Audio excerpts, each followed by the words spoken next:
কুরআনুল কারীম থেকে ছোট্ট একটি আমল করুন। আপনার ঘরের ভেতরে যে সমস্ত সদস্য রয়েছে সবাইকে শত্রুর হাত থেকে রক্ষা করুন, জিনের ক্ষতি থেকে রক্ষা করুন, দুষ্ট শয়তানের ক্ষতি থেকে নিজের সন্তান সন্ততি, নিজের মা বাবা এন্ড আপনি নিজেকে রক্ষা করুন। কুরআনুল কারীম থেকে ছোট্ট একটি আমল আপনাকে শিখিয়ে দেব। আজকের আমলটি অত্যন্ত গুরুত্বপূর্ণ প্রতিটি ঘরের জন্য। ইনশাআল্লাহ যদি থাকেন লাইভের মধ্যে, ভিডিওর মধ্যে একটু কষ্ট করে যদি ভিডিওটি দেখতে পারেন, অনেক অনেক বেশি সফলতা আপনি পেয়ে যাবেন। আপনি নিজের ঘরের মধ্যে যে সমস্ত সদস্য রয়েছে, আপনি নিজেকে, আপনার মাকে, আপনার ফ্যামিলির সদস্য সবাইকে কিন্তু রক্ষা করতে পারবেন। আল্লাহ পাক রব্বুল আলামিন সকল প্রকার ক্ষতি থেকে হেফাজত করবেন। আপনার পেছনে শত্রু আছে, আপনাকে ব্ল্যাক ম্যাজিক করতে চাচ্ছে, জাদুটুনা করতে চাচ্ছে, কুফরি কালাম করতে চাচ্ছে, কিচ্ছু করতে পারবে না। আপনার ঘরের মধ্যে জিনেরা চলাচ্ছে, চলে যাবে। আপনার পেছনে মানুষ শত্রু আছে, কিচ্ছু করতে পারবে না। কেননা আল্লাহ তাআলা তো এমন একজন শক্তিমান মহান আমাদের রব, যিনি কুরআনুল কারীমের বিভিন্ন জায়গার মধ্যে আমাদেরকে জানিয়ে দিয়েছেন, ইন্নাল্লাহা আলা কুল্লি শাইইন কদির। আল্লাহ তাআলা তো বলে দিয়েছেন, আমি সবচেয়ে বড় শক্তিমান। আমি যখন যেটা যেভাবে চাই, আমি কারো সাথে পরামর্শ করি না। সুবহানাল্লাহ। আল্লাহ নিজের ইচ্ছায় যা মন চাই তাই করবে, কারো কাছ থেকে কোনো পরামর্শ নিতে হয় না। আল্লাহ পাক রব্বুল আলামিন এজন্য কুরআনুল কারীমের মধ্যে বারবার আমাদেরকে সতর্ক করেছেন, ইন্নাল্লাহা আলা কুল্লি শাইইন কদির। আল্লাহ পাক রব্বুল আলামিন যাকে হেফাজত করতে চান, তার বিরুদ্ধে সারা পৃথিবীও যদি চলে যায়, কিচ্ছু করতে পারে না, কিচ্ছু করতে পারে না। আল্লাহ পাক রব্বুল আলামিন যদি হেফাজত করেন আপনাকে, আপনার ঘরওয়ালাকে, আপনার সদস্যকে, আচ্ছা বলুন তো পৃথিবীর মধ্যে এমন কোন কার শক্তি আছে যে আল্লাহ পাক রব্বুল আলামিন নিরাপত্তা দিলে তার ক্ষতি পৃথিবীর কোনো ব্যক্তি করতে পারবে? কেউ করতে পারবে না। যেমন জ্বলন্ত উদাহরণ,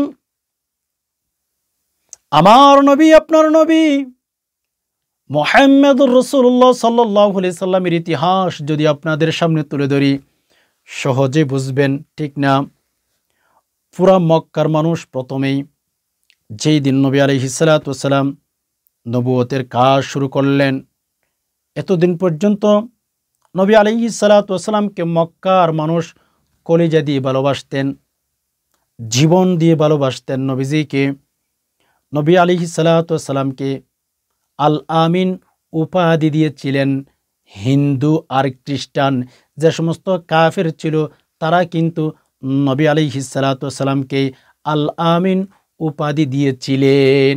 আপনি কিতাব খুলেন, আল আমিন উপাধি এটি কোনো মুসলমানে দেয় নাই, এটা সরাসরি কাফের যারা ছিল সেই জামানায় তারাই দিয়েছিল। এত বিশ্বাসী ছিল। আবু জাহেল, উতবা, মক্কার বড় বড় কাফেরদের ভেতরে তাদের অনুসারী যারা ছিল, তারা আবু জাহেল উতবার সাহেবের টাকা পয়সা জমা রাখতো না। বলে, কেন? আবু জাহেলের কাছে রাখলে আমার সম্পদ নিরাপত্তা না, কে ফেলবে? উতবা সাহেবের কাছে রাখলে যারা একটু মোটামুটি খাইতে পারতো, টাকা পয়সা যাদের হাতে জমা থাকতো, সেই জমানার মধ্যে তো ব্যাংক ছিল না, তারা ভাবতো আমাদের টাকা পয়সা যদি আবু জাহেলের হাতে রাখি আর ফেরত পাবো না, উতবা সাহেবের কাছে রাখলে আর ফেরত পাবো না। মক্কার জমিনের মধ্যে তারা সবাই মুহাম্মদুর রাসূলুল্লাহ সাল্লাল্লাহু আলাইহি ওয়াসাল্লামের হাতে জমা রাখতেন। কাফের হওয়া সত্ত্বেও তাদের নির্ভর, তাদের ভরসা, তাদের বিশ্বাস প্রথমেই রাসূলুল্লাহ সাল্লাল্লাহু আলাইহি সাল্লামের উপরে তারা করতেন, যে মুহাম্মদের কাছে আমাদের সম্পদ রাখলে যেভাবে রেখেছি ওইভাবে আমাদেরকে ফেরত দিবেন। এই কথা কিন্তু মক্কার কাফেরগণ বিশ্বাস করে নবী আলাইহিস সালাতু ওয়াস সালামকে আল আমিন উপাধি দিয়েছিলেন। অতি বিশ্বাসী। এই লকবটা মুহাম্মদুর রাসূলুল্লাহ সাল্লাল্লাহু আলাইহি সাল্লামকে কাফেরগণ দিয়েছেন। তো কাফেরগণ কেন দিয়েছেন? নবী আলাইহিস সালাতু ওয়াস সালামের আখলাক চরিত্র যেমন ছিলেন, মানুষ আকৃষ্ট হয়ে যাইতেন। সুবহানাল্লাহি ওয়া বিহামদি।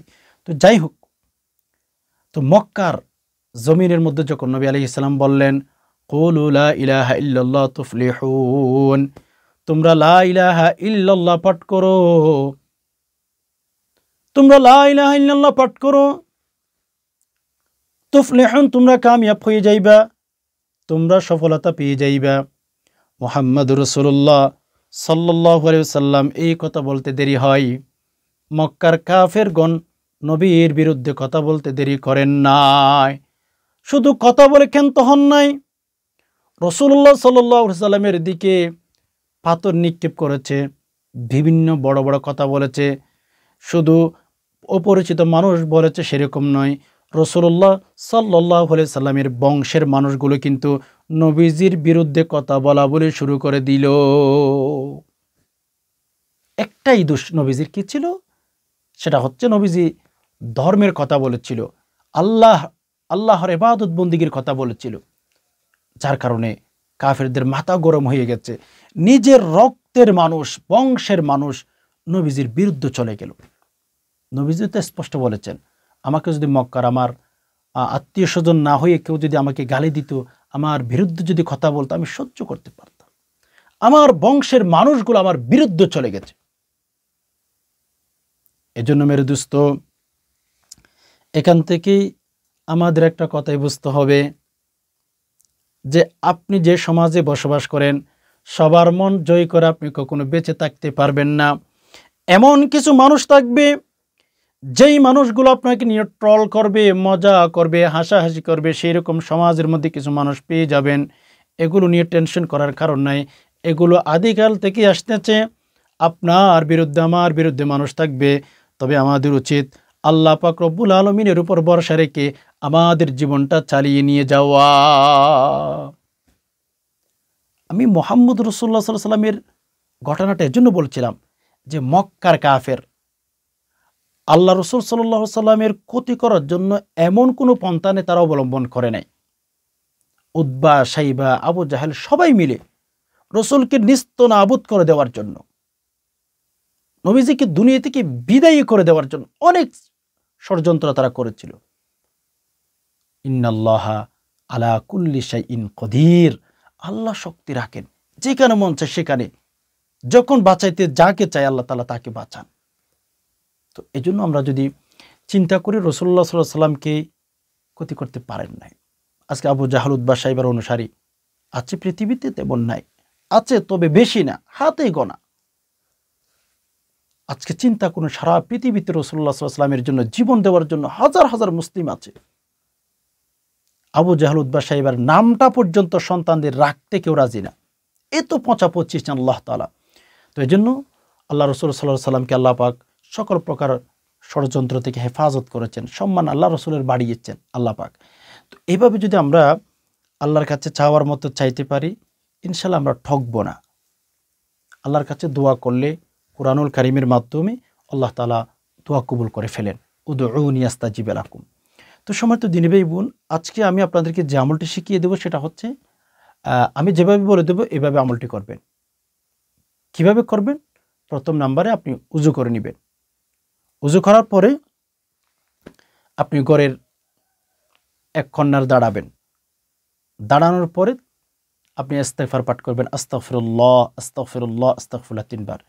এরপরে আপনি 3 বার দুরূদ শরীফ পাঠ করবেন, ঘরের ডান পাশের কর্নারে দাঁড়িয়ে সাল্লাল্লাহু আলাইহি সাল্লাম পাঠ করবেন। এরপরে সূরাতুল ফাতিহা বিসমিল্লাহ সাথে মিলিয়ে আপনি একবার পাঠ করবেন এভাবে, বিসমিল্লাহির রহমানির রহিম আলহামদুলিল্লাহি রাব্বিল আলামিন, এভাবে আর রহমানির রহিম ইলা আখিরি সূরা, মানে গায়রিল মাগদুবি আলাইহিম ওয়ালাদ-দাল্লিন পর্যন্ত পাঠ করে ফেলবেন একবার। এরপরে ইয়া নূরু ইয়া নূরু ইয়া নূরু ইয়া নূরু ইয়া নূরু ইয়া নূরু ইয়া নূরু ইয়া নূরু ইয়া নূরু ইয়া নূরু ইয়া নূরু 11 বার পাঠ করবেন। সূরাতুল ফাতিহা আলহামদুলিল্লাহি রাব্বিল আলামিন আর রহমানির রহিম এই সূরাটি শেষ পর্যন্ত পাঠ করবেন। এরপর হচ্ছে ইয়া নূর 11 বার পাঠ করবেন, শেষে 3 বার আবার দুরূদ শরীফ পাঠ করবেন ঘরের এক কর্নারে দাঁড়িয়ে। এরপর ডান পাশের আর কর্নারে যাবেন, প্রথম নম্বরে 3 বার ইস্তিগফার পাঠ করবেন, 3 বার দুরূদ শরীফ, এরপর বিসমিল্লাহর সাথে সূরাতুল ফাতিহা মিলিয়ে আপনি একবার পাঠ করবেন। এরপর ইয়া নূর 11 বার পাঠ করবেন, শেষে আবার 3 বার দুরূদ শরীফ পাঠ করবেন। এভাবে আপনার ঘরের চতুর্পাশের কন্যা যে 4টি কন্যা থাকবে, রুমের যে 4টি কন্যা থাকবে, এই যে কন্যারে গিয়ে আপনি যে কন্যারে গিয়ে এই আমলটি করে ফেলবেন। করার পরেই আপনি ঘরের মাঝখানে দাঁড়িয়ে অথবা রুমের মাঝখানে দাঁড়িয়ে দুহাত তুলে আল্লাহর কাছে দোয়া করবেন, আল্লাহ আপনি আমার ঘরটাকে সকল প্রকার ক্ষতি থেকে হেফাজত করুন। আল্লাহ আপনি চাইলে সব কিছু পারেন। এভাবে যদি আমলটি করেন আপনার কি উপকার হবে জানেন? আমরা তো ঘর বন্ধ করার জন্য বিভিন্ন কবিরাজের কাছে চলে যাই, বিভিন্ন কবিরাজের কাছে যাই, তেমন একটা বেনিফিট আমরা পাই না। আজকের আমলটি করেন, আপনার ঘর বন্ধ হয়ে যাবে। কোনো দুষ্ট জিন, দুষ্ট শয়তান বাড়িতে থাকতে পারবে না, তারা চলে যাবে আপনার ঘর ছেড়ে। সহজ না আমলটা? ইনশাল্লাহ। তবে মেরে দোস্ত, কথাটা ভালো করে শুনে রাখবেন যে আমলটি করার পূর্বে অবশ্যই আপনি যদি কোনো হারাম কাজের সাথে জড়িত থাকেন সেগুলিকে ইগনোর করবেন। হ্যাঁ, আপনার লাইফে যদি আপনি অশান্তিতে থাকেন এই আমলটি করে রাখতে পারেন। জিনের আসর থাকা অবস্থায় অনেক সময় দেখা যাচ্ছে ঘরের আয় বরকত কমে যায়, শয়তান থাকে ঘরের ভেতরে। হ্যাঁ, দুষ্ট জিন থাকে, আমাদের ছেলে মেয়েরা পড়াশোনা করতে চায় না, অথবা সবসময় বলা মুসিবত লেগে থাকে। বাড়িঘর কীভাবে বন্ধ করবেন এটা জানেন না। তো বাড়িঘর বন্ধ করার নিয়ম আমি আপনাকে যেটা বলে দিয়েছি, এটা সবথেকে সহজ একটা পন্থা। এটাকে অবলম্বন করে আল্লাহ পাক রব্বুল আলামিনের উপর তাওয়াক্কুল করে আমলটি করেন। বাড়িঘর বন্ধ করার জন্য আমরা অনেক টাকা পয়সা নষ্ট করে ফেলি, অনেক দিকে অনেক সময় আমরা যাই, কিন্তু এমন একটা বেনিফিট আমাদের হয় না। এই যে সহজ আমল না, যে কেউ চাইলে এটি করতে পারেন, নারীও করতে পারেন, পুরুষও করতে পারেন। ইনশাআল্লাহ ঘরটা বন্ধ করে রাখেন, ঘরের ভেতরে কোনো জিন ঢুকতে পারবে না, কোনো শয়তান ঢুকতে পারবে না। আদার্স হচ্ছে এমনকি কোনো মানুষ শয়তান যেগুলো আপনার ক্ষতি করার চেষ্টা করে যারা, তারা পর্যন্ত আপনার ক্ষতি করতে পারবে না। ইনশাআল্লাহ ঘরটা বন্ধ হয়ে যাবে। তাহলে একদম সহজ আমল, বেনিফিট কিন্তু অনেক অনেক বেশি। আশা করি বিষয়টি বুঝতে পেরেছেন। আল্লাহ পাক রব্বুল আলামিনের কাছে দোয়া করি যে হে আল্লাহ, যারা সময় দিয়ে সবর করে ভিডিওটি দেখেছেন, আল্লাহ আপনি সবাইকে সকলের মনের নেক আশাগুলো পূরণ করে দিন। আল্লাহ আমাদের সবাইকে সকল প্রকার জিনের ক্ষতি থেকে, মানুষের ক্ষতি থেকে আল্লাহ আপনি আমাদেরকে হেফাজত করুন। আল্লাহ আমরা দোয়া করেছি, আল্লাহ আমাদের দোয়া কানা কবুল করে নিন। আল্লাহ আমাদেরকে বেশি বেশি জীবনের শান্তিগুলো, যা শান্তি পাইলে, যা পাইলে দুনিয়ার জিনিস, আল্লাহ আমরা একটু শান্তিতে থাকতে পারবো, আল্লাহ সেরকম ব্যবস্থা করে দিন। আমিন। ওয়া মা আলাইনা ইল্লাল বালাগ। আসসালামু আলাইকুম রহমতুল্লাহি ওয়া বারাকাতুহু।